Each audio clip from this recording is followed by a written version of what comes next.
अस्सलामु अलैकुम व रहमतुल्लाहि व बरकातहू।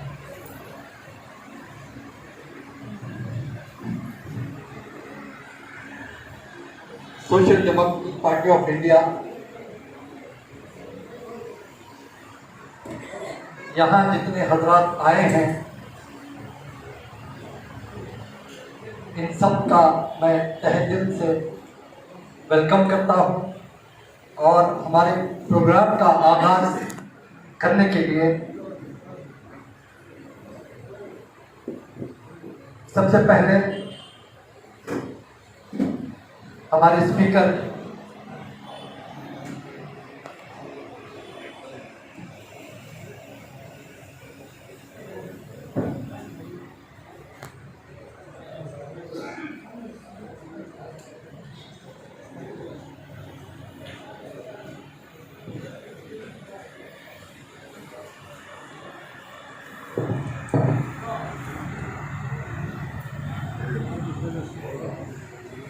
जनाब अब्दुल हन्नान साहब एक्स स्टेट प्रेसिडेंट और मौजूदा नेशनल सेक्रेटरीट मेंबर, मैं उनका तहे दिल से इस्तकबाल करता हूँ कि वो हमारे इस प्रोग्राम में आए और तशरीफ फरमाए।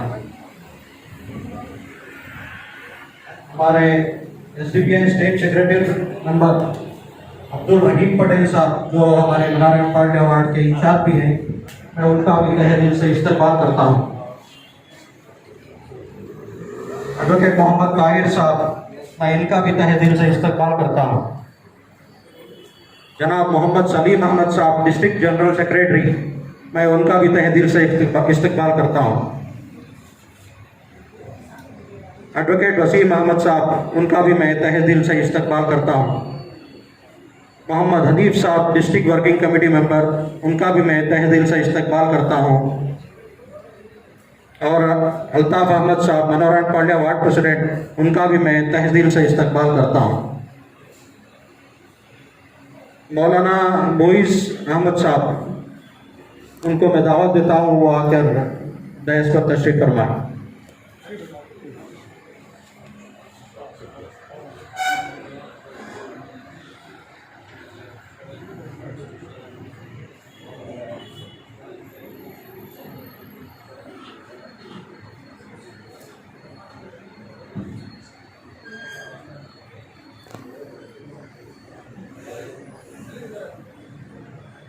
मैं अभी दावत देता हूँ मौलाना मुनव्वर हुसैन सिद्दीकी साहब, नेशनल वर्किंग कमेटी मेंबर, उनका मैं तहे दिल से इस्तकबाल करता हूँ और उनको दावत देता हूँ तो स्टेज पर तशरीफ फरमाएं।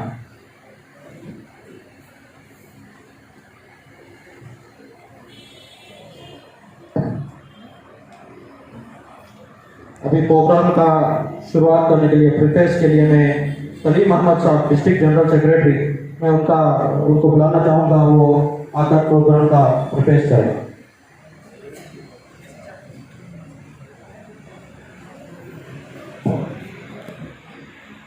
नहमदुहु व नसल्ली अला रसूलिल करीम, अम्मा बाद। प्रयास पर तशरीफ फरमा social democratic party of India के NWC लीडर एडवोकेट ताहिर साहब और दीगर हजरात और मेरे सामने बैठे हुए तमाम भाइयों को अस्सलामु अलैकुम व रहमतुल्लाहि व बरकातहू। Social democratic party of India 2009 में जिसका वजूद हुआ और साथ ही साथ आज सारे हिंदुस्तान के गलियों में गूंजती आवाज़ social democratic party of India है।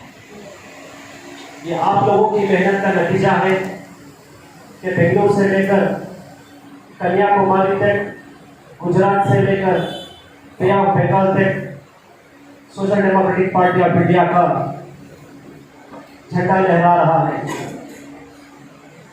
इसमें कई लोगों की जद्दोजहद, कई लोगों की कुर्बानियाँ, ये हमें बार बार इस झंडे को देखने से याद आती है।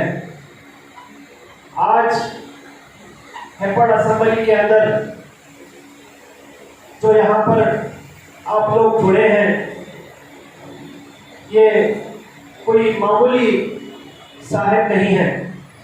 आप तमाम अहबाब हमारे लिए बहुत ही कीमती और अनमोल एक शूरा है यहाँ, इसलिए आप तमाम अहबाब को यहाँ पर बुलाया गया है। जब कभी भी social democratic party of India, चाहे वो इंतखाबात हो या फिर कुछ मशवरे की जरूरत हो, तो ऐसे महफिलें सजाते हैं। आज मनोरंजन पांडे में जो पार्टी का कन्वेंशन है, इसमें जो आप आए हैं, इसमें जो लीडर हजरत आपसे मुखातिब होंगे और जो आपको बताएंगे, इसके ऊपर अगर आपको बहुत गौर करना है, क्योंकि social democratic party of India आपको खौफ में लाना नहीं चाहती, आपको खौफ से दूर रखना चाहती है। इसीलिए social democratic party of India का नारा है, भूख से आजादी और खौफ से आजादी। एसडीपीए सारे हिंदुस्तान के अंदर एक पॉलिटिकल करियर नहीं, ये वक्त की जरूरत समझकर काम कर रही है। तो आप हजरत जो यहाँ पर आए हैं, मैं आपका दिल की गहराइयों से इस्तेमाल करता हूँ।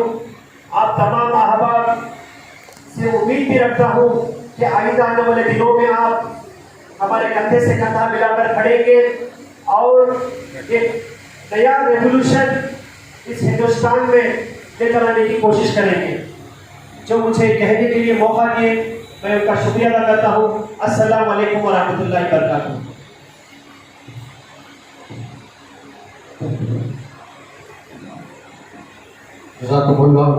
मोहम्मद साहब, डिस्ट्रिक्ट जनरल सेक्रेटरी बैंगलोर। मैं अभी दावत देता हूँ मौलाना मुनव्वर हुसैन सिद्दीकी साहब, जो नेशनल वर्कर कमेटी के मेंबर हैं, वो आकर उनके ख्यालात पेश करें।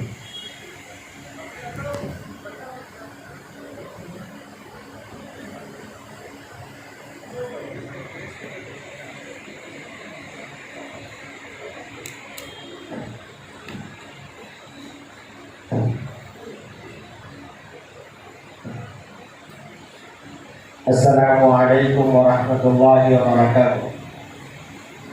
अल्हम्दुलिल्लाहि रब्बिल आलमीन वस्सलातु वस्सलामु अला सय्यिदिल अमीन।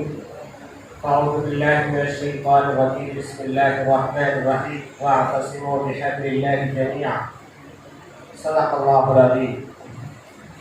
गनीमत जान ले ये जिंदगी के बहार, गनीमत जान ले ये जिंदगी के बहार, इस दुनिया में आना न होगा बार बार।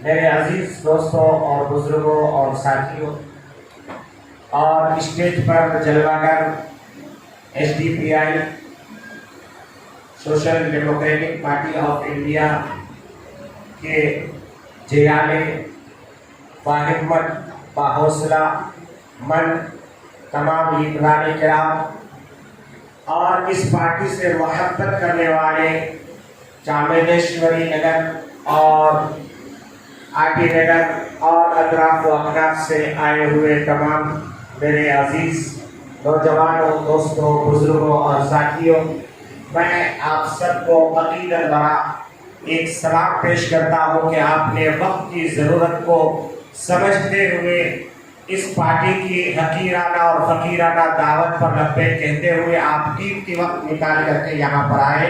मैं आपको सलाम करता हूँ। अस्सलामु अलैकुम व रहमतुल्लाहि व बरकातुहू। आप जानते हैं कि इस वक्त हमारा मुल्क और खुसूसन ये गुलिस्तान बेंगलोर और कर्नाटक की सरजमीन हजरत टीपू सुल्तान शहीद रहमतुल्लाह अलैह की सरजमीन, जहाँ पर गंगा जमनी तहजीब और जहाँ का मिजाज और जहाँ के लैंग्वेज अगर आप लिखते जाए तो ऐसा लगता है जैसा कि आप जो है चमेली के फूल से हार बना रहे हैं और एक फूल दूसरे फूल से दुश्मनी नहीं करती, बल्कि एक के साथ दूसरा फूल जोड़ते जाता है और एक हार तरह बन जाता है। तो इतना खूबसूरत सा ये हमारा इलाका मगर कुछ दिनों से नजरें बद लग गई है इस इलाके को, तरह तरह के इश्यूज हमारे सामने आ रहे हैं। मैं उस पर वक्त जाया नहीं करूंगा क्योंकि बहुत महदूद वक्त मिला है। मैं सिर्फ आज एसडीपीआई यानी social democratic party of India के आज का कैडर और कल का लीडर उनको सलाम करने के लिए आया हूं कि आपने बड़ी हिम्मत की, बड़े हौसले के साथ, जुर्रत के साथ, हिम्मत के साथ आपने ऐसे पार्टी को चुना है जिस पार्टी का स्लोगन है भूख से आजादी, खौफ से आजादी। भूख लगती है इंसान को, भूख लगती है हिंदू को, भूख लगती है मुसलमान को, भूख लगती है क्रिश्चियन को, भूख लगती है हर एक इंसान को। इसमें कोई जात बिरादरी नहीं है कि जिसे भूख लगती है और किसी को नहीं लगती है। ये अलग बात है कि उम्र होने के बाद 2 रोटी खाने के बजाय आधी रोटी पे पेट भर जाता है, मगर खाना जरूरी है। तो हमारा पार्टी का मिजाज ये है कि ना हम मुसलमान के पार्टी है, ना हम हिंदू के पार्टी है, ना हम क्रिश्चियन के पार्टी है, ना हम और किसी दल के पार्टी है। हम इंसान के पार्टी है, इंसानियत का अलग लेकर के आगे बढ़े हैं। हम हर उस जगह पर पहुंचेंगे जहां पर भूख सताएगी, उसके भूख का इलाज करने की हम कोशिश करेंगे। दूसरा है कि हम है खौफ से आजादी। हमारा स्लोगन है कि खौफ से आजादी। खौफ किसको नहीं लगता? हर इंसान को लगता है, हर जानवर को लगता है। आपने घर में अगर कुत्ते को पाला है, डंडा उठाइए, खौफ से कुत्ता भाग जाता है, बिल्ली भाग जाती है। तो जहां जहां पर खौफ सताएगी वहां पर हमारे एसडीपीआई के नौजवान सीना सिपर होकर के, सीने पे गोलियां खाने के लिए खड़ा होकर के ये ऐलान करेगा कि हम तुम्हारे भूख को बर्दाश्त करेंगे, न तुम्हारे खौफ को बर्दाश्त करेंगे, बल्कि हम अपने सीनों पे गोलियां खाएंगे। हिंदुस्तान की आवाम की इज्जत को आज नहीं रखने देंगे।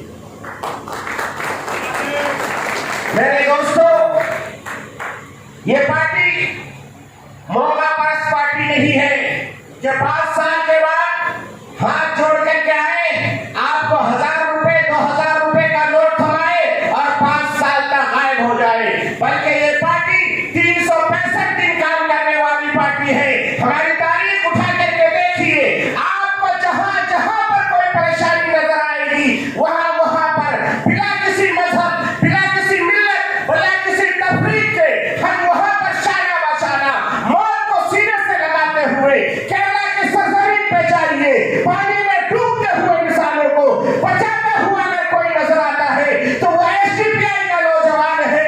आप आसाम की सरजमीन पे चले जाइए, एनआरसी में जिन लोगों को नाम कटवा दिया गया वो लोग अगर परेशान है, उनका हाथ थाम करके उनको हौसला देने वाले ये एसडीपीआई के नौजवान है। आप यूपी का दौरा कीजिए, हाथरस के सरजमीन पे चले जाइए, एक दलित बेटी को, एक दलित बहन की इज्जत को तार-तार किया गया, जहां पर मीडिया को जाने नहीं दिया गया, जहां पर लोगों को जाने नहीं दिया गया, वहां पर हथेली में जान लेकर के अगर कोई नजर आता है तो वो हमारे एसडीपीआई के कैडर है, वो एसडीपीआई के लीडर है।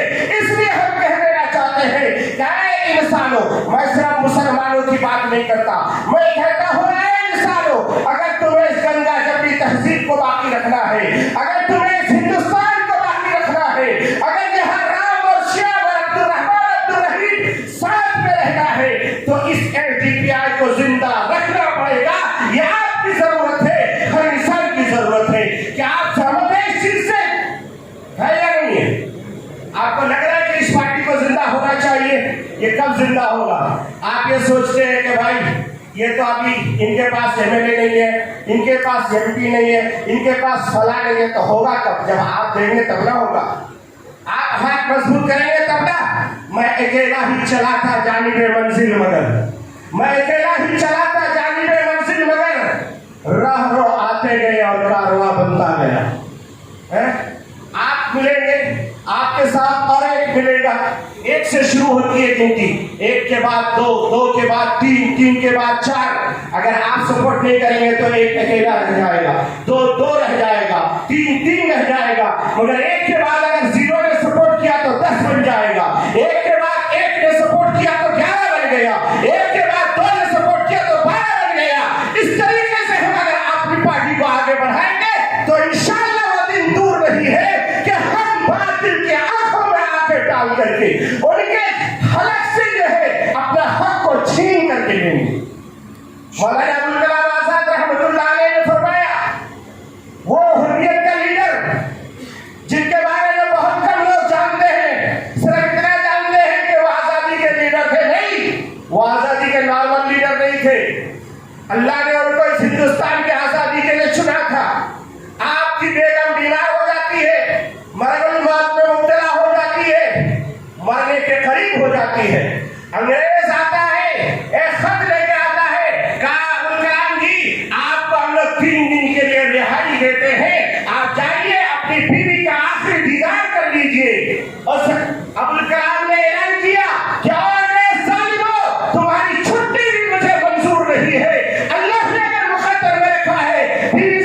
कि कागज के टुकड़ों पे लिखे हुए कानून तुम्हारी हिफाजत नहीं कर सकती। गौर से सुनिएगा, कागज के टुकड़े पे लिखे हुए कवानीन तुम्हें तहफ्फुज़ फराहम नहीं कर सकती। जो कौम अपना हिफाजत करना नहीं जानती है उसको दुनिया कोई हक नहीं देती। आज ये हो रहा है कि नहीं हो रहा?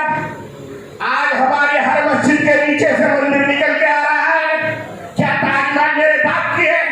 क्या ताजमहल की कमाई किसी मुनव्वर हुसैन के घर जाती है? नहीं, गवर्नमेंट के घर में जाती है। मगर ताजमहल के नीचे मंदिर, लाल किला के नीचे मंदिर, अब तो हद हो गई कि हमारे वो जो गंगा जमनी तहजीब का नंबरदार हजरत ख्वाजा गरीब नवाज ख्वाजा जुनैनी रहमतुल्लाहि अलैह, जिनके मज़ार पे माथा टेकने के लिए कभी नेहरू जाता था, जिनके दरबार पे माथा टेकने के लिए इंदिरा जाती थी, उस दरबार पे भी आवाज उठ रही है कि यहाँ पे भी मंदिर है। इसलिए मुसलमान अब्दुल कलाम आजाद की वो वक्त याद करो, उन्होंने कहा था कागज के टुकड़ों पे लिखे हुए कानून से तुम्हारी हिफाजत नहीं होगी। अगर अपनी हिफाजत करना चाहते हो, अपने बाजू में ताकत पैदा करो, अपने पाँव में ताकत पैदा करो। जो कौम अपने पाँव से मजबूत हो जाती है वो अपना हक छीन के देती है। इसीलिए किसी शायर ने कहा है कि यूं सर डालने से कुछ नहीं होता, परिंदों उठो अपना हक छीनो समंदर से, परिंदों उठो अपना हक छीनो समंदर से। यूं सर डालने से कुछ नहीं होता, ये घड़ा खाली है, पत्थर डालने से कुछ नहीं होता। घड़े में पानी नहीं है। इसलिए अगर आप ये सोचते हैं कि जेडीएस हमारी पार्टी है, ये कांग्रेस हमारी पार्टी है, ये फला हमारी पार्टी है, आपने देख लिया। इसलिए मैं आपसे गुजारिश करूंगा कि आने वाला जो इलेक्शन है वो आपके ईमान का सिलेक्शन है, हमारे ईमान का सिलेक्शन है। आप कितने में बिकते हैं, आप अपना सौदा कितने में करते हैं। इसलिए मैं बड़े अदब से कहना चाहूंगा कि हमारा पार्टी ना बिकता है ना झुकता है। आपने देखा मध्य प्रदेश के लोग कांग्रेस को अक्सरियत दिला करके उनको हुकूमत दिया, और कांग्रेस के लोग कहा गए सर बीजेपी के बोर्ड में जाके सो गए। आज मध्य प्रदेश में बुलडोजर चल रहा है, किसके ऊपर? मुसलमानों के ऊपर चल रहा है, दलितों के ऊपर चल रहा है। कर्नाटक के लोग अक्सरियत के साथ वोट लेकर के जेडीएस को और कांग्रेस को हवाला किया के चलाएंगे, तो ये लोग भी बिक गए। आज बीजेपी हमारे सरों पे मुसल्लत हो चुका है। इस चीज से आजादी दिलाने का एक ही रास्ता है और वो रास्ता है एसडीपीआई को सपोर्ट कीजिए। एसडीपीआई को जान मांगो तो जान दे दो, माल मांगो तो माल दे दो, मगर मुझसे ये ना हो सकेगा कि कभी ये पाक का चाहो जलाल दे दो। मेरे अजीजों, मैं इन्हीं बातों पर अपना वक्त खत्म कर रहा हूँ, इसलिए कि चिट्ठी मिल चुका है, आवाज भी फंस गई है। इंशाअल्लाह कभी मौका मिलेगा। सुभान अल्लाह। मौलाना सिद्दीकी साहब, मैं अभी दावा देता हूँ जनाब अब्दुल रहमान साहब, नेशनल सेक्रेटरी मेंबर, वो आकर अपने ख्यालात पेश करें।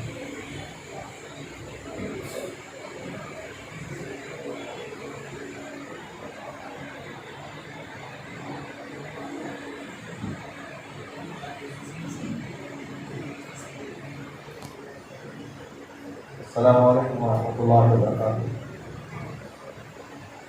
दयास पर बैठे हुए मौजूद मेहमान और मेरे सामने बैठे हुए हमारे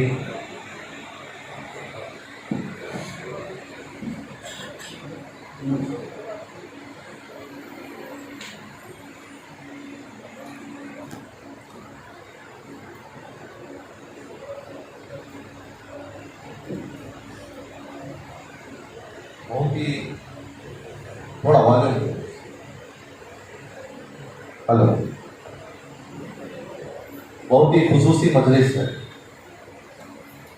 मैं बड़ी बड़ी बातें नहीं करूँगा, लेकिन आपस में चंद चीज़ों का मुज़ाकिरा, चंद चीज़ों के ताल्लुक से डिस्कशन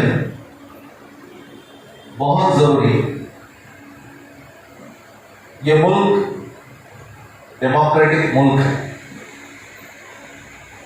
जब मुल्क डेमोक्रेटिक है तो डेमोक्रेसी में यकीन रखना और डेमोक्रेसी की प्रैक्टिस करना, ये दोनों ज़रूरी है। हमने मुल्क आज़ाद होने के बाद डेमोक्रेसी को अपनाया, कबूल किया, लेकिन डेमोक्रेसी के अंदर पार्टनरशिप हो या रिप्रेजेंटेशन हो, हमने हासिल नहीं किया। इसकी कोशिश भी हमने नहीं की। बहुत ही नुक्ते की बात मैं आपके सामने रखने चाह रहा हूं। मुल्क जब आज़ाद हुआ उस वक्त में हमारे पास तालीम नहीं थी, बिजनेस नहीं था, मदारिस नहीं थे, स्कूल्स नहीं थे, ऑर्गेनाइजेशंस नहीं थे। धीरे धीरे धीरे धीरे मदरसे भी बने, मस्जिद भी बनी, जमातें भी बनी, स्कूल और कॉलेज भी बने, डॉक्टर और इंजीनियर भी बने, इंडस्ट्रियलिस्ट भी बने। लेकिन डेमोक्रेसी के अंदर हमने 5 साल को एक बार सिर्फ वोट के लिए हमने हिस्सेदारी हासिल की। वोट को बनाने में, वोट को इकट्ठा करने में, वोट के ज़रिए से अपने रिप्रेजेंटेशन को बढ़ाने में, मुख्तलिफ पार्टियों के साथ बैठकर अपने डिमांड्स को मैनिफेस्टो में शामिल करने में हमने तवज्जो नहीं दी। इसका रीज़न ये था कि हमें सिर्फ ये बताया गया कि हम दुनिया में आखिरत के लिए आए हैं और आखिरत आसमान के ऊपर और ज़मीन के नीचे की चीज़ का नाम आखिरत है। बार बार बार बार हमें समझाया गया, सियासत से हमें दूर रखा गया, इलेक्शन से हमें दूर रखा गया, गवर्नमेंट के पॉलिसीज से हमें दूर रखा गया। इतना दूर रखा गया कि बगैर किसी चर्चे के हमारे वोटों को लेकर पोलिंग डे जीत जाता था, कोई हार जाता था। सियासत किस चिड़िया का नाम है? सियासत के जरिए से सरकार में कैसे हिस्सेदारी हासिल की जाती है, सरकार में जाने के बाद पॉलिसीज, बिल्स किस तरीके से बनती हैं, उसका इम्पैक्ट 10 साल के बाद, 20 साल के बाद किस तरीके से होता है, और आइंदा आने वाली नस्लों को अगर एम्पावर करना है तो किस तरीके से इन पॉलिसीज में हमारा रिप्रेजेंटेशन होना चाहिए। जो भी ड्राफ्ट कमेटी होती है उसमें हम बैठकर अपने ड्राफ्ट में किस तरीके से करेक्शन करना है, माइनॉरिटीज के बजट को एक्चुअल कितना चाहिए, कितना डिमांड करना है। माइनॉरिटीज के अलावा वक्फ डिपार्टमेंट है, वक्फ बोर्ड है, हमारी प्रॉपर्टी को किस तरीके से सर्वे कराना है, उसको किस तरीके से कंपाउंड के लिए बजट हासिल करना है, फिर उसमें डेवलपमेंट के नाम पर किस तरीके से यूनिवर्सिटी बना सकते हैं, हॉस्टल्स बना सकते हैं, फंक्शन हॉल्स बना सकते हैं, ट्रेनिंग सेंटर्स बना सकते हैं। ये तमाम चीजें सियासत से जुड़ी हुई हैं। जब भी आप टेलीविजन ऑन करते हैं, आप फजर की नमाज से लेकर शाम के 11, 12, 1 तक भी जो भी न्यूज देखेंगे आप, वो न्यूज सियासत से जुड़ी हुई, सरकार से जुड़ी हुई है, किसी न किसी सियासतदान से जुड़ी हुई है, किसी न किसी सियासी पार्टी से जुड़ी हुई है, किसी न किसी सियासी मकसद से साथ जुड़ी हुई। लेकिन हमने सियासत को एक खिलौना समझा, सियासत के इंपॉर्टेंस से अपने आप को दूर रखा। इसका खुमियाजा ये हुआ कि पार्लियामेंट में और असेंबलियों में बार बार कॉन्स्टिट्यूशन के साथ छेड़छाड़ की गई। जब डायरेक्ट फंडामेंटल राइट्स के साथ छेड़छाड़ नहीं कर सकते तो उन्होंने बिल्स के जरिए से अमेंडमेंट्स करके अलग अलग तरीकों से उन्होंने ऐसा माहौल बना दिया है जैसा कि अनडिक्लेयर्ड इमरजेंसी है। मोहल्ले का जो पुलिस स्टेशन होता है वो तमाम गुंडों को, अच्छों को, बुराइयों को कंट्रोल करने के लिए पॉलिटिक्स का इस्तेमाल करता है। एमएलए एमपी इख्तिदार में आने के लिए अलग अलग लोगों को इस्तेमाल करता है। अब हालात ऐसे हो गए कि कोर्ट से इंसाफ नहीं आ रहा है, सिर्फ फैसला आ रहा है। फैसला अलग चीज है, इंसाफ अलग चीज है। और इलेक्शन के जरिए से पहले कायद आता था, खिदमतगार आता था, अब आपको इलेक्शन के जरिए से एक बहुत बड़ा कारपोरेट कंपनी वाला, बिजनेसमैन या गुंडा या बहुत बड़ा खानदानी आदमी आपके ऊपर आके बैठ जाता। ये तमाम चीजों का जिम्मेदार खुद ये कौम का एक एक फर्द। 70 पर 5 साल हो गए, हमने मदरसे बनाए, मस्जिदें बनाई, स्कूल बनाई, डॉक्टर बनाए, इंजीनियर बनाए, एमएलए नहीं बनाए, कारपोरेटर्स नहीं बनाए, ग्राम पंचायत मेंबर तक हमने नहीं बनाया, एमपी नहीं बनाए। जब ये चीजें नहीं बनाए तो पावर हाउस के अंदर हमारे बारे में बात करने वाला कोई नहीं है, तो फिर ये फैशिज्म के जमाने में, इतने टेररिज्म के जमाने में, इतने हिंदुत्व के जमाने में कौन हमारी बात करेगा? जब भी कोई बात करता है तो उसको वो नोट करते हैं, उसके घर तक जाते हैं, उसके साथ बात करते हैं, उसे ऑफर देते हैं। अगर ऑफर से वो कंफ्यूज हो जाता है तो उसे थ्रेट देते हैं। कितने ऐसे एमएलएस को, एमपीस को थ्रेट देकर, बड़े बड़े अमायदीन को थ्रेट देकर ऑफ कर दिया गया है। जितने पहले बोलते थे अब नहीं बोल रहे हैं। उनके मस्जिदों का हिसाब पूछा जा रहा है, उनके बड़े बड़े दारुल उलूम का हिसाब किताब पूछा जा रहा है। जब ऐसे बड़े बड़े हिसाब किताब उनसे पूछे जाएंगे तो उनके पास तो ऐसे हिसाब किताब नहीं है। पहले जीएसटी का जमाना नहीं था, पहले इतना कंप्यूटराइज सिस्टम नहीं था। एक आदमी करोड़ों की जगह सिर्फ जबान से एक आदमी को साक्षी बनाकर दे देता था, पेपर पर हैंडराइटिंग में लिख के सिग्नेचर करके दे देता था। लाखों की ज़कात 10 रुपये की वो स्लिप पे दे देते हैं। लेकिन अब जब हिसाब पूछ रहे हैं तो वो हिसाब दे नहीं पाते। जब हिसाब नहीं दे देंगे तो उनके लिए वो बहुत ही कठिन लम्हात हैं। तो कठिन लम्हात की कश्मकश में वो कौम के बारे में सोचने के एतबार से वो स्ट्रेंथन नहीं। जितनी भी क़ियादत है आप उठा के देखिए, वो ज़ईफ़ हो चुकी है। शुगर की बीमारी, बीपी की बीमारी, हार्ट की बीमारी, आधी बात सुने आती है, आधी बात सुने नहीं आती। हमारा कायद 4 आदमियों के कंधों से यहाँ पर स्टेज तक पहुँचता है, फिर उसके पैर दबाने पड़ते हैं, फिर सुबह को एक स्पीच के लिए 10-15 फॉर्मेलिटीज होते हैं। इस किस्म के कायदों के जरिए से ये फैशिज्म का कैसे फैसला करेंगे? तकरीबन 12 साल पहले social democratic party of India की एक सोच पैदा हुई, तो ये सोच भी अचानक बैठकर कांग्रेस या जेडीएस से बाहर आकर किसी लीडर ने बनाया हुआ एक प्लेटफॉर्म नहीं है। तकरीबन 3 साल तक हमने एक दारुल उलूम का सर्वे किया, उनकी खिदमत में हम गए। जितने भी रिटायर्ड पॉलिटिशियंस हैं उनकी खिदमत में हम गए, जितने भी एजुकेशनिस्ट हैं हम उनकी खिदमत में गए, जितने भी स्कॉलर्स हैं उनकी खिदमत में गए। जाकर एक ही सवाल था, ये जो मिल्लत के ताल्लुक से पसमानदगी फैलती जा रही है, रिप्रेजेंटेशन कम हो रहा है और फिर फैशिज्म आसमान पर बातें कर रहा है, ऐसे वक्त में इलाज क्या है? सबका एक ही एक फैसला था, आप शॉर्टकट चाहते हैं कि आप एक लॉन्ग टर्म प्रोग्राम चाहते हैं। शॉर्ट टर्म प्रोग्राम ये था कि हम किसी ना किसी पार्टी से जुड़ जाएं, एक तो एमएलए ले लें, एक तो एमपी ले लें, या वक्फ बोर्ड का चेयरमैन बन जाए, या किसी माइनॉरिटी सेल का प्रेसिडेंट बन जाए। फिर वो शॉर्ट टर्म प्रोग्राम, जो भी प्रोग्राम से वो सरकार आपको देगी, आप लेके निकल जाएंगे। फिर ये सवाल हुआ कि लॉन्ग टर्म प्रोग्राम क्या है?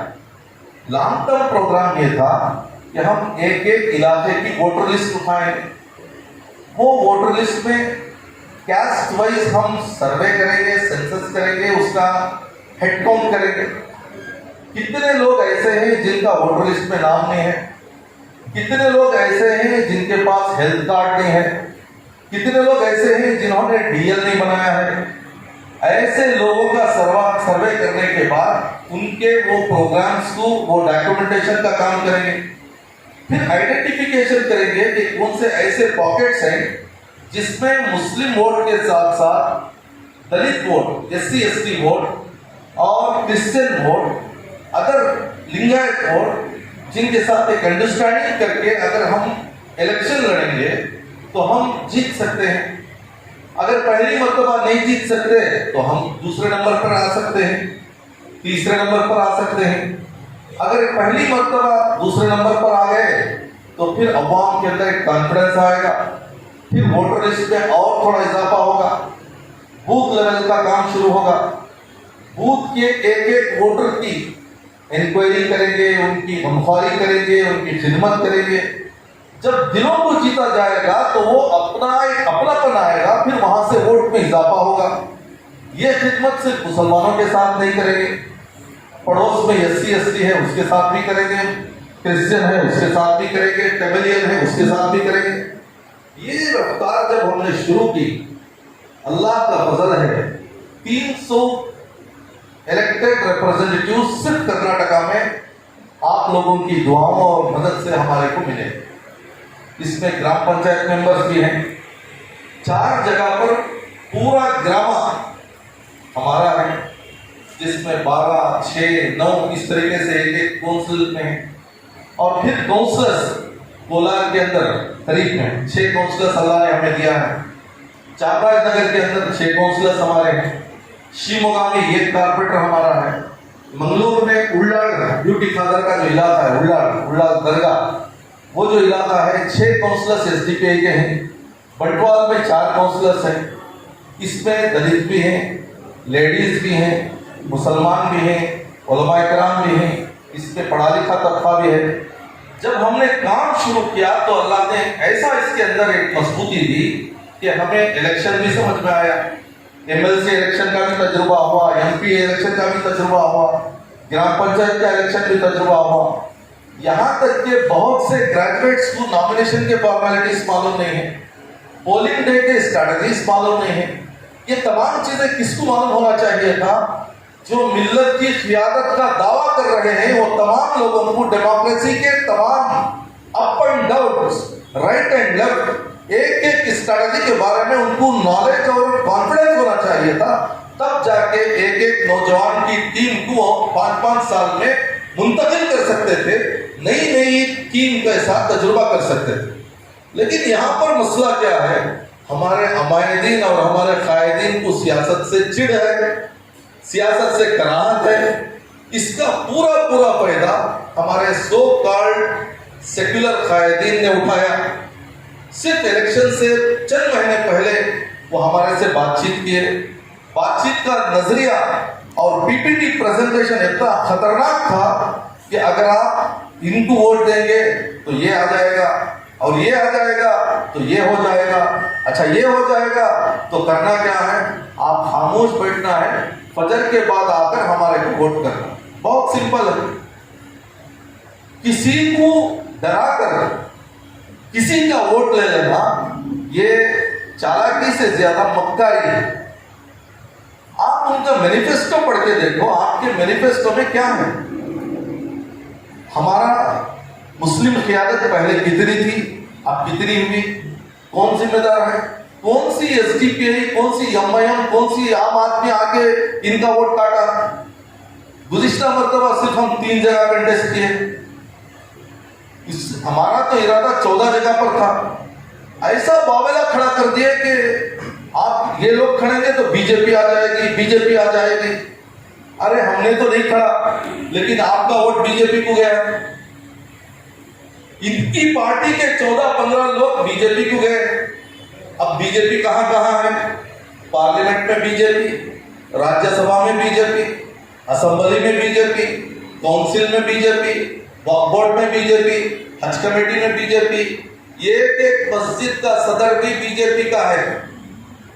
बहुत से मसाजिद के अंदर जब इलेक्शंस होते हैं उस वक्त में बीजेपी लॉबी कर रही है, उसे फंडिंग किया जा रहा है। तो ये चीजों के ताल्लुक से भी हमें बहुत ज्यादा मुहतात होने की जरूरत है।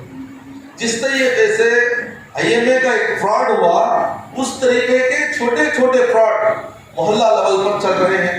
ये तमाम चीजों के बारे में अकाउंटेबल करना, कौम को बचाए रखना और फिर औरतों की तरबियत करना, नौजवानों की तरबियत करना और फिर जो नए नए रिसोर्सेस आ रहे हैं उनको लेकर कौम को और मजबूत करना, इसके लिए मैकेनिज्म की जरूरत थी। वो मैकेनिज्म का नाम social democratic party of India है। और ये social democratic party of India सिर्फ पार्टी नहीं है, अब इसने तहरीक की शक्ल इख्तियार कर ली। हमारा जो स्ट्रक्चर है वो ब्रांच से शुरू होता है, नेशनल कमेटी तक इसका स्ट्रक्चर है। तकरीबन 20 स्टेट्स में social democratic party of India ने अपना स्ट्रक्चर बनाया और इसमें दलित भी हैं। हमारा जो स्टेट का वाइस प्रेसिडेंट है वो देवानूर महादेवा, जो बहुत बड़े कनाडा के स्कॉलर हैं, उनके भाई जॉइंट डायरेक्टर थे एजुकेशन डिपार्टमेंट में, देवानूर पुट्टनजैया वाइस प्रेसिडेंट है। प्रोफेसर सईदा मैडम जो अलीगढ़ यूनिवर्सिटी के स्कॉलर हैं, वो इसके वाइस प्रेसिडेंट है। BR भास्कर प्रसाद जो दलित एक्टिविज्म का एक बहुत बड़ा सितारा है, वो हमारा जनरल सेक्रेटरी है। ऐसे जितने नाम मैं गिना सकता हूं, लेकिन मुझे यहाँ पर आपकी एक चीज मुझे क्लियर करना है कि एक शक है हमारे से कि ये लोग कहां से आ रहे हैं, कौन इनकी बैकिंग है, ये किसके मसलक के हैं, इनको कौन साथ देते हैं। हमारी बैकिंग तो सिर्फ अल्लाह, और फिर हमारा जो मसलक है वो खिदमत, कुर्बानी, और हमारे लिंक और तार किससे जुड़े हुए हैं? हमारे लिंक और तार हर मजलूम के साथ जुड़े हुए, हर गरीब के साथ हमारे तार और हमारे जो कॉन्टैक्ट से लिंक से जुड़े हुए। आपने देखा होगा कि डीजे हली के जहली में हमें बहुत ज्यादा वावेला मचाया गया। सही है, जब भी वहां पर हालात हुए फौरन वहां के लोगों ने अप्रोच किया। एक दो लोग हमारे वहां पर पुलिस स्टेशन को चले गए, उसके बाद एक जज्बाती क्राउड आ गया, लेकिन पुलिस ने वो 2-3 लोगों को बहाना बनाकर पूरे फोरम को, पूरे पार्टी को बदनाम किया। जब इसके दरमियान में कांग्रेस के 2 कारपोरेटर्स का नाम आया, उनको तो करोड़ों रुपए देके छुड़ा के लेके आ गए। हमारे पास तो ऐसा गलत पैसा नहीं है, हम छुड़ा के नहीं आ सकते। हमारे लोग कोर्ट के अंदर है, जेल के अंदर है, उम्मीद है कि वो बाइज्जत रिहा हो। और दूसरी चीज, ये जो हिजाब का मामला है, बहुत से लोग कहते हैं कि हिजाब के मामले में इन्होंने इन्वॉल्वमेंट लिया, मशवरा नहीं किया, और फिर जो हाईकोर्ट से ऐसा ऑर्डर आया कि मुसीबत बन गई। ये चबूतरे पे बैठ के इस तरीके की एक सोच कहां से आ जाती है? इसको कोर्ट के अंदर लेके जाने वाले कौन थे? और फिर वहां पर आर्गुमेंट क्या हुआ? दरमियान में कबाब में हड्डी की तरह किस ने एंट्री ली? कौन से सब्जेक्ट को उठाकर कोर्ट के अंदर लेके गए? एसेंशियल पार्ट का एक कॉन्सेप्ट जज के सामने किसने पेश किया? कुरान की आयतें, हदीस किसने पेश किया? क्या जरूरत थी? बैल के सामने जाके खुतबा पढ़ने की क्या जरूरत थी? यहां पर जो सवाल था, सिर्फ इतना सवाल था कि पीयू बोर्ड के अंदर यूनिफॉर्म नहीं है। अगर पीयू बोर्ड में किसी ने यूनिफॉर्म के लिए काम प्रेजेंट करेगा तो उसको पनिशमेंट हो सकता है, ये कॉन्सेप्ट है। तो वहां की ऑफिसर के ये डॉक्यूमेंट्स को लेकर हमने सिर्फ एक एप्लीकेशन, वो गर्ल्स की तरफ से था कि जस्ट एक उसका एक पर्सनल राइट है, वो पर्दे के साथ, ये 3-4 लड़कियां पर्दे के साथ एग्जाम लिखना चाहती हैं, क्लासेस को जाना चाहती है। कोर्ट और 3-4 लड़कियों का मामला था, लेकिन अलग अलग एडवोकेट्स रेस में आ गए, अलग अलग जमातें इसके पीछे आ गई। कोई कुरान पकड़ के आ गए, कोई हदीस पकड़ के आ गए, कोई बहुत बड़े डिबेटर को लेके आ गए। फिर इसका बहाना जो है, कन्नड़ा मीडिया ने इसको बहुत उछाला, और फिर साफरान रुमाल और उस मफलर कहां से आ गए। ये तमाम चीजें आने के बाद इसको एक अलग शक्ल दी। अच्छा, ये मामला तो अलग है। हजरत शहीद टीपू सुल्तान मस्जिद का क्या करेंगे? गाय के गोश्त का क्या करेंगे? मस्जिद की अजान का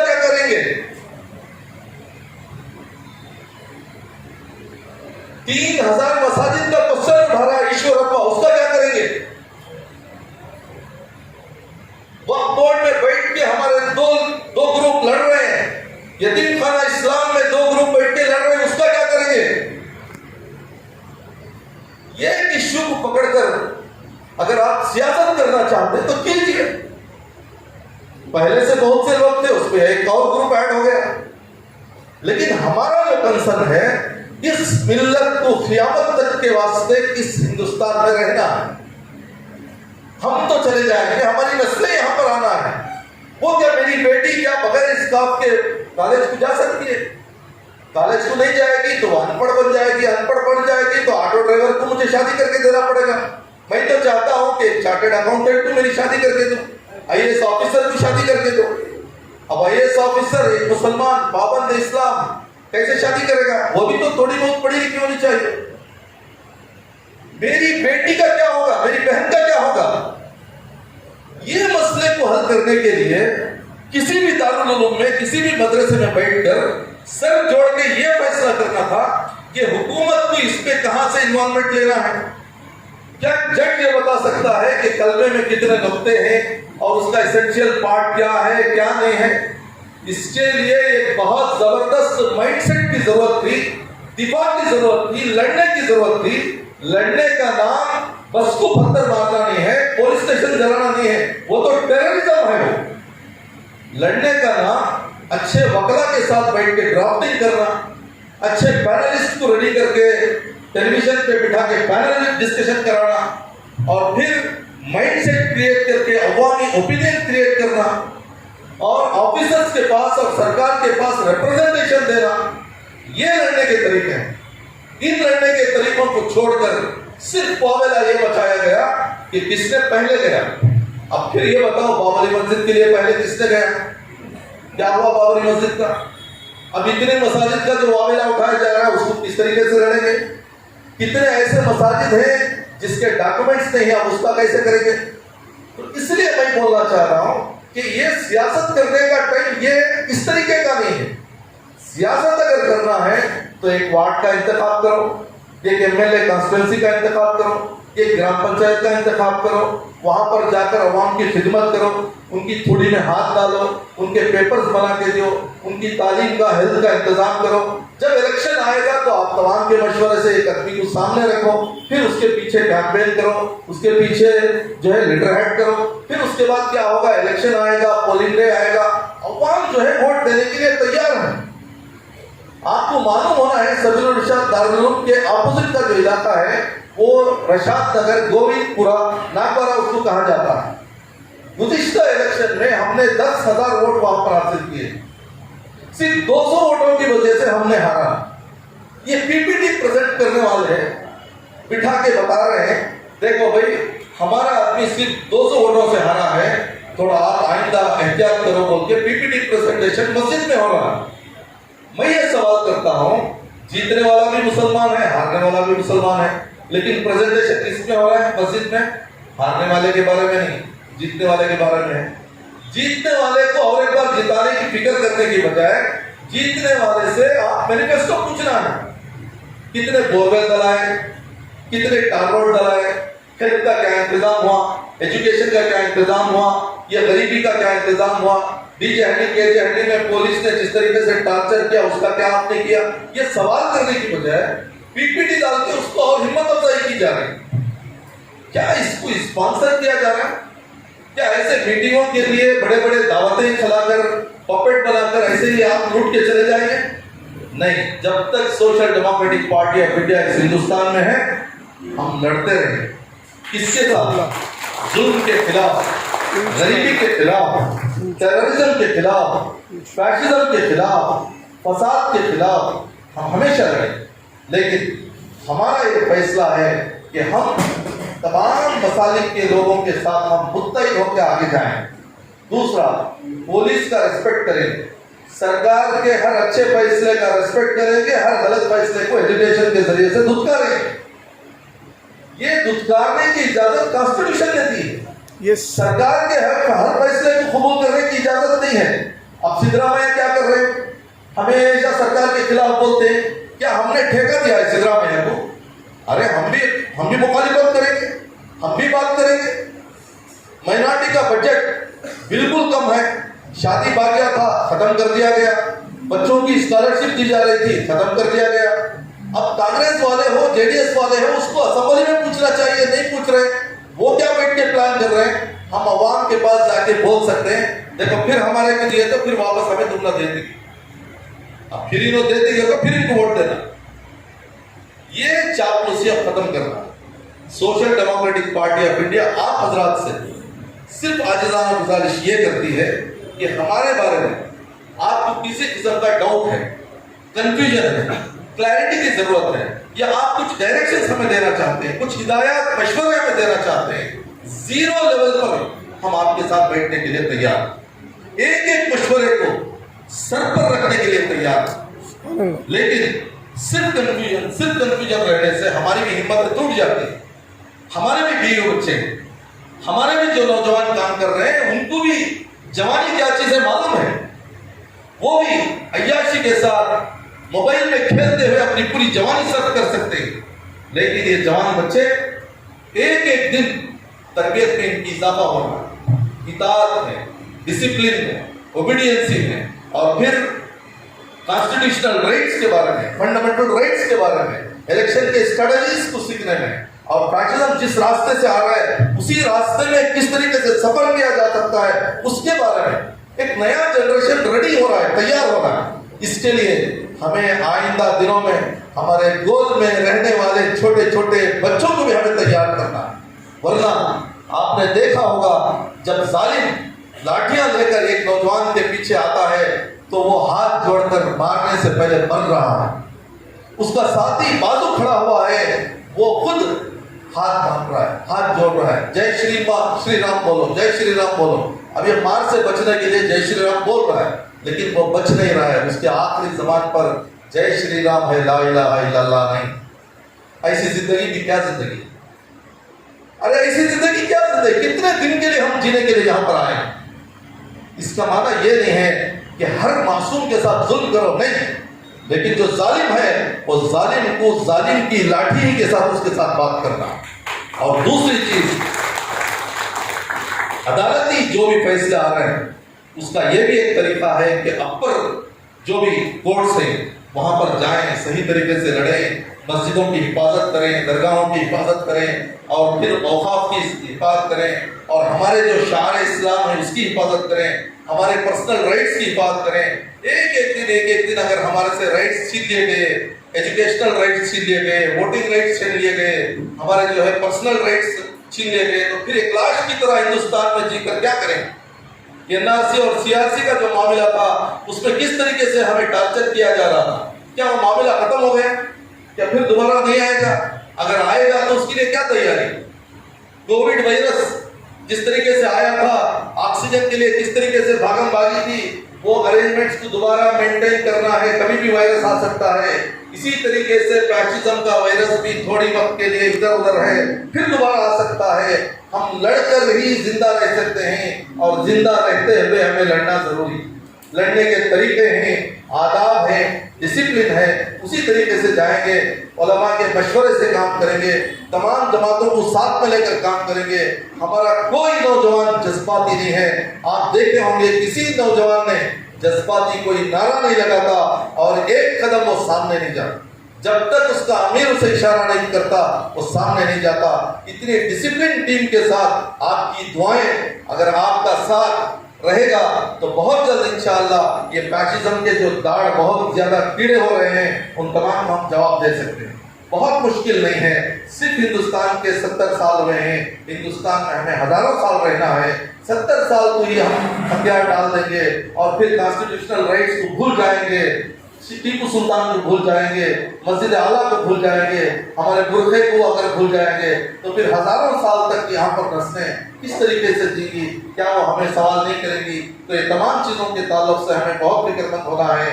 मैं उम्मीद करता हूँ कि यहाँ पर बैठा हुआ एक बहुत जिम्मेदार अमला है, बड़े ही अमायदीन हैं। हो सकता है हम स्टेज पर हैं, आप नीचे हैं, लेकिन हम यहाँ पर जिम्मेदारी बोलने की दी गई है, इसलिए हम यहाँ पर बोल रहे हैं। लेकिन आपकी जिम्मेदारी सुनने की, इसलिए आप नीचे हैं। लेकिन आइंदा दिनों में आपको बोलना है, हमें सुनना है, और हम सब मिलकर बोलना है, सबको सुनाना है, सबको सुनने के लिए तैयार करना है। अगर हम अमल की नीयत करेंगे तो ये इलेक्शन बहुत आसान है।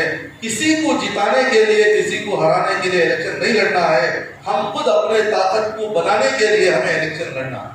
अब जो भी बीफॉर्म दिए जा रहे हैं, कैसे लोगों को दिए जा रहे हैं, आपको मालूम होगा केजीएफ बाबू है करोड़पति, वो करोड़पति को इलेक्शन में टिकट देकर उसको हराए भी हैं, उसका पूरा पैसा लूटे हैं। ऐसे लुटेरों को क्या हमें फिर वोट देना? और फिर असेंबली में एक मरतबा भी हमारे बारे में बात नहीं करने वाले, क्या ऐसे लोगों को, मुख्य लोगों को हमें वोट करना है? बहुत से लोग हमें बताते हैं कि हमने टार रोड डाले, हमने शॉपिंग मॉल बनाए, हमें एयरपोर्ट बनाए।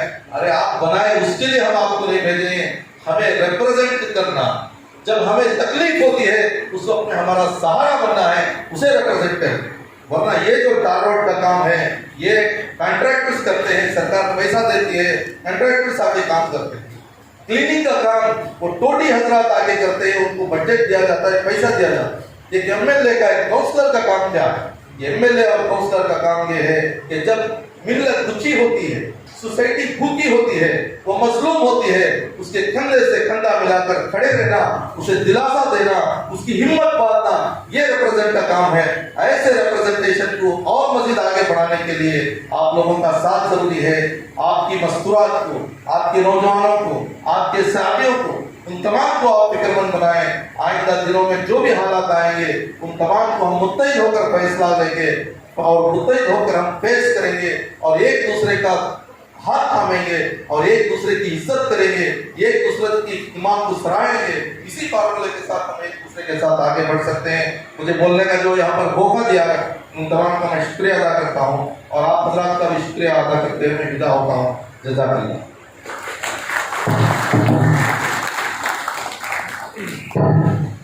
जज़ाकुमुल्लाह खैर जनाब अब्दुल हन्नान साहब।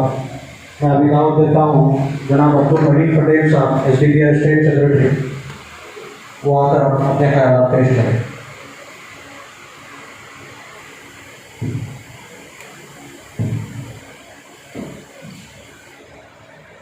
स्टेज पर तशरीफ फरमा SDPI national working committee member Abdul Hannan साहब, मौलाना मुजम्मिल सिद्दीकी साहब, उलमाए कराम, social democratic party of India के डिस्ट्रिक्ट लीडर्स, वार्ड लीडर्स और मेरे सामने बैठे हुए हब्बाल असेंबली के बुजुर्गों, नौजवान दोस्तों, अस्सलाम वालेकुम व रहमतुल्लाहि व बरकातहू। वालेकुम अस्सलाम। अब उठ के बज़्मे जहां का यही अंदाज है, अब उठ के बज़्मे जहां का यही अंदाज है, मशरिक़ और मग़रिब में तेरे आने का आगाज है। बुजुर्गों और दोस्तों, social democratic party of India 2009 से इसका कारवां चला आ रहा है। दिल्ली से लेकर कन्याकुमारी तक, गुजरात से लेकर मणिपुर के गलियों तक आज अल्हम्दुलिल्लाह social democratic party of India का फ्लैग लहरा रहा है। 20 से ज्यादा स्टेटों में SDPI के कारकुनान लीडर्स काम कर रहे हैं। खुद कर्नाटक स्टेट में 30 डिस्ट्रिक्ट्स में अल्हम्दुलिल्लाह social democratic party of India के ब्रांच लेवल से लेकर स्टेट लेवल तक स्ट्रक्चर बना हुआ है। एक बेहतरीन डिसिप्लिन के साथ, डिटर्मिनेशन के साथ, एक कॉन्फिडेंस के साथ हमारा कैडर्स और लीडर्स जमीनी सतह पे काम कर रहे हैं। सिर्फ 13 सालों में ऐसा social democratic party of India क्या कर रही है कि 100 साल RSS हो, आज सेंट्रल और स्टेट गवर्नमेंट में बैठी हुई बीजेपी गवर्नमेंट की हुकूमत हो कि सिर्फ 13 साल की एक पार्टी से क्यों उनकी आंख में हम चुभ रहे हैं, क्यों हम उनका निशाना बन रहे हैं, क्यों वो बार बार हमें बैन करने की बात कर रहे हैं, ये हमें सोचने की बात है। क्या कांग्रेस या JDS, दीगर जो अपोजिशन पॉलिटिकल पार्टीज क्या बीजेपी के बारे में नहीं बोल रहे हैं? क्या मोदी के जो एंटी पीपल पॉलिसीज हैं उनके बारे में नहीं बोल रहे हैं? ऐसा क्या social democratic party of India कर रही है जो बार बार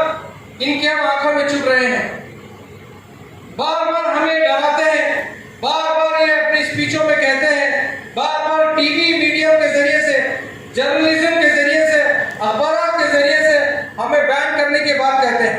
ये सवाल हमें अपने आप को पूछना, हमारे जो उलमा कराम है, हमारे जो दानिश्वर तबका है, हमारे जो नौजवान है, पूछना है कि एसडीपीआई को क्यों इन्हें टारगेट कर रहे हैं, क्या वजह है। अगर ये वजह अगर आप जानेंगे तो इंशाअल्लाह मैं कहता हूं कि social democratic party of India को और मजबूत करने के लिए आप काम करेंगे इंशाअल्लाह। ये वजह जानना है, वजह जानना भी है और लोगों को समझाना भी है। जब तक आप खुद नहीं जानेंगे आप लोगों को किस तरह से समझाएंगे। आज का जो पार्टी का जो कॉन्फ्रेंस का जो मकसद है, यही मकसद है कि सबसे पहले आप हमारे जो कैडेट्स, सपोर्टर्स, वेलविशर्स, सिर्फ खास लोगों का आज बुलाया गया। आज आम पब्लिक हकबार की खास अवाम को नहीं बुलाया गया। हमारे जो पार्टी के आइडियोलॉजी को समझते हैं, हमारे साथ जो मिलकर काम करते हैं, जो पिछले असेंबली इलेक्शन में, कॉर्पोरेशन इलेक्शन में जो वक्त दिए हैं, जो हमें डोनेशन दिए हैं, जो दुआएं में याद रखे हैं, जो हमारी आइडियोलॉजी को समझते हैं, जो हमें समझते हैं, आज खास उन लोगों को बुलाने का मकसद यही है कि ये जो एसडीपीआई के बारे में जो सवाल आ रहे हैं, इसका जवाब मालूम करना है और ये जवाब को अवाम तक लेके जाना है। तभी जाकर आने वाले जो असेंबली इलेक्शंस है, कॉर्पोरेशन इलेक्शंस में आप हमारे स्पोक्सपर्सन बनेंगे, आप हमारे लीडर बनेंगे, आप हमारे जमीनी सतह पे कैडर बनेंगे। वो वजह क्या है? वजह सिर्फ और सिर्फ एक ही है कि social democratic party of India political empowerment की बात करती है, पॉलिटिकल पावर की बात कहती है। आपको मालूम होना चाहिए डॉक्टर बी.आर. अम्बेडकर साहब ने अपनी कौम को, अपनी दलित कौम को मुखातिब होते हुए बार बार यही कहा, देखिए अगर आपको अपनी हजारों साल की जो गुलामी है, जो हमें दबाया गया, कुचला गया, जो हमें निचोड़ा गया, अगर इससे अगर बाहर आना है, ये जो कास्टिज्म, ये जो सोशलिज्म के जो बड़े बड़े जो खतरे हमारे पर बनाए डाले गए, जो खौफ की जो जिंदगी एससी कम्युनिटी, ओबीसी कम्युनिटी बना जो जी रहे हैं, अगर इससे हमें बाहर आना है तो पॉलिटिकल पावर हमारे हाथ में आना है। उन्होंने बार बार अपनी कौम को कहा कि political power is the master की फॉर ऑल योर प्रॉब्लम्स। मतलब ये कि अगर आपके जो हजारों साल के जो प्रॉब्लम है, ये जो सारे तालों की जो चाबी है, पॉलिटिकल पावर है। जिस दिन आपके हाथ में पॉलिटिकल पावर आएगा, जिस दिन ये चाबी आपके हाथ में आएगी, आपकी कौम के सारे मसाइल, चाहे वो एजुकेशन के मसाइल हो, चाहे वो कल्चरल में, चाहे वो सोशल सिक्योरिटी के मसाइल हो, चाहे वो इकोनॉमिक मसाइल हो, चाहे वो सोशल के मसाइल हो, सब के मसाइल की जड़ पॉलिटिकल पावर है। तो इसको हासिल करना आपके ऊपर लाजिम है, सबसे बड़ी प्रायोरिटी है। ये बाबा साहेब अम्बेडकर अपने कौम को कहते थे। वही बात दीगर जो दलित लीडर्स हैं, उसी चीज को रखकर आज देखिए वो कौम जो हजारों साल से दबाई कुचली गई है, आज की जो गवर्नमेंट की जो रिपोर्ट्स है, सच्चा कमेटी की रिपोर्ट्स है, स्टेट गवर्नमेंट की रिपोर्ट्स है, सेंट्रल गवर्नमेंट की रिपोर्ट्स है, आज हम देखते हैं कि वो कमेटी की रिपोर्ट्स क्या कहती हैं। वो जो दबाई कुचली कौम आज मुसलमानों से बहुत आगे है, चाहे एजुकेशन में लीजिए, गवर्नमेंट जॉब्स में लीजिए, पॉलिटिकल एम्पावरमेंट में लीजिए, पॉलिटिकल रिप्रेजेंटेशन में लीजिए, चाहे हर मामले में, हर पैरामीटर्स में आज जो मुसलमानों से ज्यादा किससे, वो कौम जो 800 साल इस इंडिया में हुकूमत की, जो कौम उनसे सिर्फ 75 साल में ये पॉलिटिकल पावर की अहमियत को जानकर आज ये लोग हर पैरामीटर से मुसलमानों से ज्यादा। इसकी वजह क्या है? इसकी वजह यही है कि political power is the master की फॉर ऑल योर प्रॉब्लम्स। अफसोस की बात, अब्दुल हन्नान साहब ने बार बार पूरी उनकी स्पीच आप उठा के देखिए, इसी के बारे में कहा है कि यही पॉलिटिकल पावर हम लोगों ने छोड़ दिया। 800 साल हुकूमत करने के बाद, 800 साल इस इंडिया को हुकूमत करने के बाद आज हम पॉलिटिकल पावर से दूर हैं।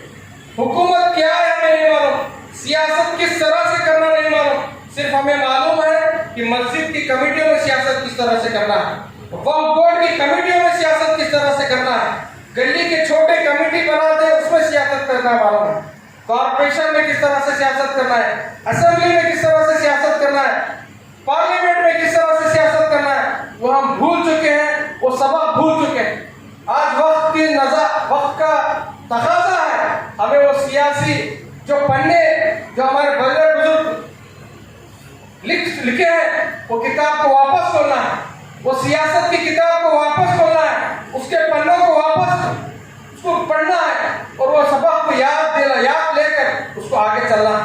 तो social democratic party of India का सबसे बड़ा जो पॉइंट लेके चल रही है, इसीलिए एसडीपी, आरएसएस और बीजेपी दुश्मन है, ये पॉलिटिकल एम्पावरमेंट की बात कहते हैं, सिर्फ ये पॉलिटिकल एम्पावरमेंट की बात कहते हैं, इसलिए हमारे दुश्मन है। तो आने वाले जो वक्त में social democratic party of India एक बहुत बड़ी ताकत बनकर उभरेगी, ये इन्हें मालूम है। आप दूसरे कौमों का, दूसरे जो रिलीजियस उनकी जो पॉलिटिकल जो हिस्ट्री है आप उठा के देखिए, क्या किस रवैये से काम